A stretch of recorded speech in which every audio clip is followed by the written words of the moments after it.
नमस्कार, आप सबका अभिवादन है सिंध न्यूज़ के मॉर्निंग टॉक शो में, जहां पर हम बात नहीं करेंगे पॉजिटिव न्यूज़ के बारे में, जहां पर हम बात नहीं करेंगे नेगेटिव न्यूज़ के बारे में, जहां पर हम सिर्फ और सिर्फ बात करेंगे न्यूट्रल न्यूज़ के बारे में, जो हमारे जीवन में, हमारे समाज में, हमारे देश में जिसका भार है, जिसकी महत्वाकांक्षाएं हैं, जिसे उठाकर, जिसे बताकर हम ये बता सकते हैं कि आखिर आपके आसपास में क्या चल रहा है और क्या मेन स्ट्रीम मीडिया छिपा रही है। मेन स्ट्रीम मीडिया पूरी तरह से क्या पिट्ठू बन गई है, इस पर हम प्रकाश डालेंगे। पहली न्यूज़, गुप्तेश्वर पांडे। नाम तो आपने सुना ही होगा। 2-2.5 महीनों से लगातार रिया चक्रवर्ती, गुप्तेश्वर पांडे, सुशांत सिंह राजपूत, बिहार सरकार, सीबीआई, महाराष्ट्र सरकार, कंगना रनौत ने पूरा थाम लिया है जैसे मीडिया के चक्कों को। सारे दिशाएं, सब कुछ, सेंट्रल पॉइंट बस यही है। इसके सिवा देश में कोई भी ना कहीं गलत हो रहा है, ना किसी के साथ भेदभाव हो रहा है, ना किसी के हक को मार दिया जा रहा है, ना कोई खून खराबा, ना कुछ। बस यही सेंट्रल पॉइंट ऑफ इंटरेक्शन बनाकर मीडिया ने सबको इसके इर्द गिर्द फंसा रखा है। मैं खुद बहुत बड़ा प्रशंसक हूं सुशांत सिंह राजपूत का, और इस इमोशनल ढांचे को इस तरह से ताना बाना इस तरह से गढ़ा गया कि पूरा मेन स्ट्रीम मीडिया इसमें, जैसे क्या कहूं मैं, मेरे पास शब्द नहीं है। खैर, बहरहाल हम इस पे बात करेंगे, लेकिन उससे पहले हम आपको बता दें कि गुप्तेश्वर पांडे, बिहार के एक्स डीजीपी ने चंद महीनों पहले वीआरएस लेकर अपनी नौकरी से इस्तीफा दे दिया है। उनकी राजनीतिक महत्वाकांक्षाएं बहुत पहले से ही थी।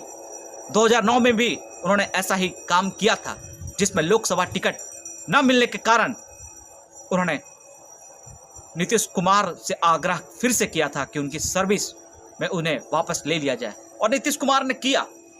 यह उनका व्यक्तिगत मामला हो सकता है, लेकिन यह एक बहुत बड़ी आज की खबर है। बात करते हैं फिर से रिया चक्रवर्ती के बारे में, जिन्होंने अपने जमानत याचिका में सुशांत सिंह राजपूत, दिग्विगंत सुशांत सिंह राजपूत पर यह आरोप लगाया कि वो ड्रग्स लेते थे और अपने अगल बगल के स्टाफ को इन्फ्लुएंस करते थे कि वो उन्हें ड्रग्स मुहैया कराएं।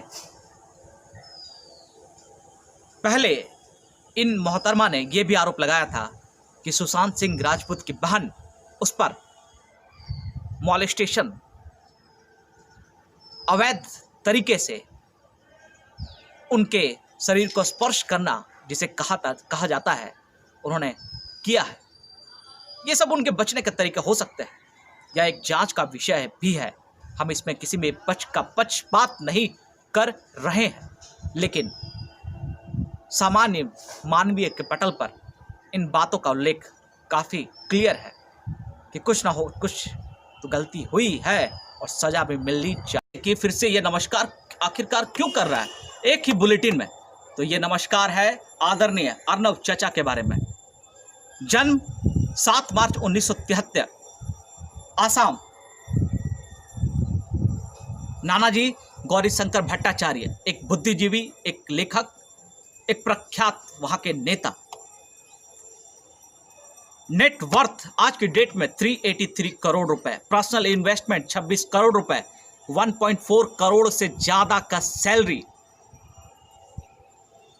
Sushant Singh Rajput net worth 59 crore, Kangana Ranaut 83 crore net worth आज की तारीख में, और रिया चक्रवर्ती 11 करोड़ नेट वर्थ आज की तारीख में, यानी 1100 लाख रुपए उनकी प्रॉपर्टी अभी है।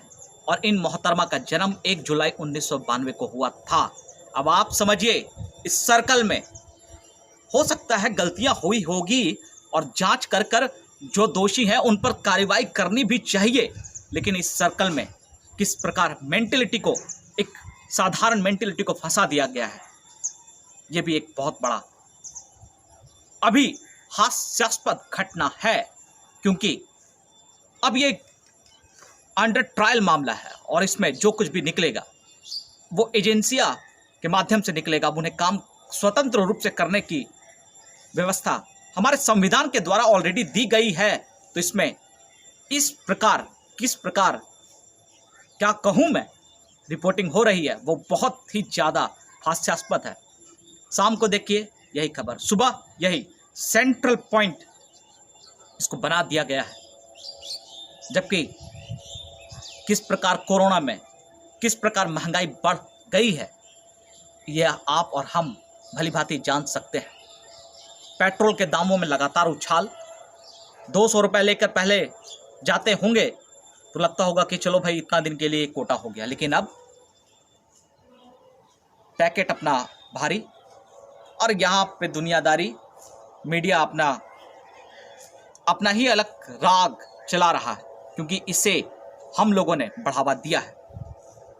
Broadcast audience research council BARC के डाटा के परसेंटाइल के अनुसार 14.38 TRP लेकर रिपब्लिक टीवी इंडिया की पहली न्यूज़ टीवी बन चुकी है और इसका श्रेय हम सब पर जाता है। और आगे भी अगर इसी प्रकार की रिपोर्टिंग रहे हो सकता है ये बढ़ते ही रहे, क्योंकि ये लोगों ने तक वाले को तो पीछे छोड़ दिया। अब देखिए कब तक क्या होता है। फिर से आप सबका अभिवादन कि आपने मेरी बातों को सुना और इस पर सोचिए। नमस्कार।